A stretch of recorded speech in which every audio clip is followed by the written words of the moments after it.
discussion today as well. Thank you, Mr. Comer. Mr. Garcia, you're recognized. Thank you, Madam Chair. I just want to begin, I think in a very bipartisan manner earlier today. I think both Republicans and Democrats got a chance to hear just horrific stories and to hear these incredible and brave women. Thank you. Earlier today, we heard, of course, these horrific stories from these women who are incredibly brave and the courage that they showed to be here to share stories of sexual abuse, some of them when they were girls, young girls, I think has shaken a lot of us on this committee and reaffirmed our commitment to the truth and transparency. Now, the Oversight Committee, particularly Democrats, are going to continue to investigate the Epstein Files and bring justice to the victims of these heinous crimes. After meeting with the survivors, of course, of Epstein and Ghislaine Maxwell, we're once again reminded of the monstrous actions that they took against over 1,000 women and girls. It's important that we center their stories and work for accountability. And I want to just remind this committee and the public that Jeffrey Epstein and Ghislaine Maxwell are monsters, criminals, liars, and in no way should they be lionized or supported. And it is an outrage that Ghislaine Maxwell has been moved to a facility where she is now more comfortable. And I think it's also appropriate to say that that was also horrifying to the women in the testimony that we heard today.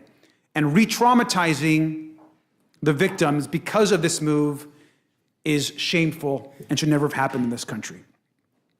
When you harm innocent women and girls, you should be held accountable, and I'm hopeful that in a bipartisan way this committee will do that.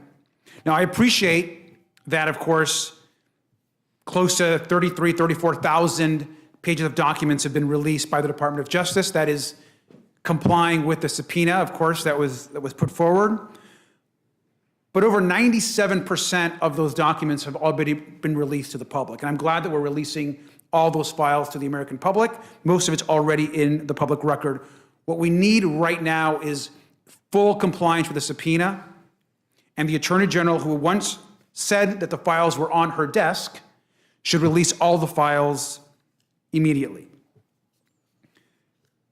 There cannot be additional failures or additional cover-ups by this government that has already failed these victims now for decades. That cannot continue. We've got to follow the facts, we've got to get all the files out to the public, and we've got to ensure that there's justice for all of the victims and the girls.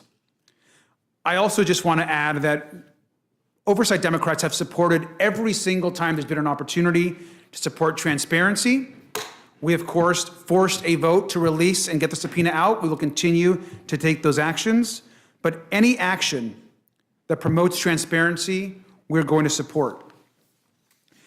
If there's going to be a resolution, of course, it's going to come in front of the Congress to support additional transparency and openness in the Epstein files. We are going to support that. And any other committee that brings forward any other resolutions, we will support. But that does not somehow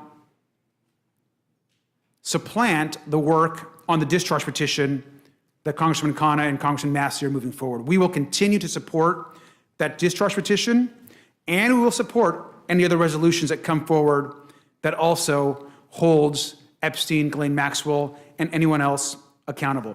And I'll conclude just by saying that it is our hope that this investigation takes on and leads us to the truth, and we do not care how powerful you are, what political party you're in, how much wealth you have, or how connected you are. If you cause harm to these women and these girls, then we're coming after you, and justice should be served. And with that, I yield back. Thank you very much.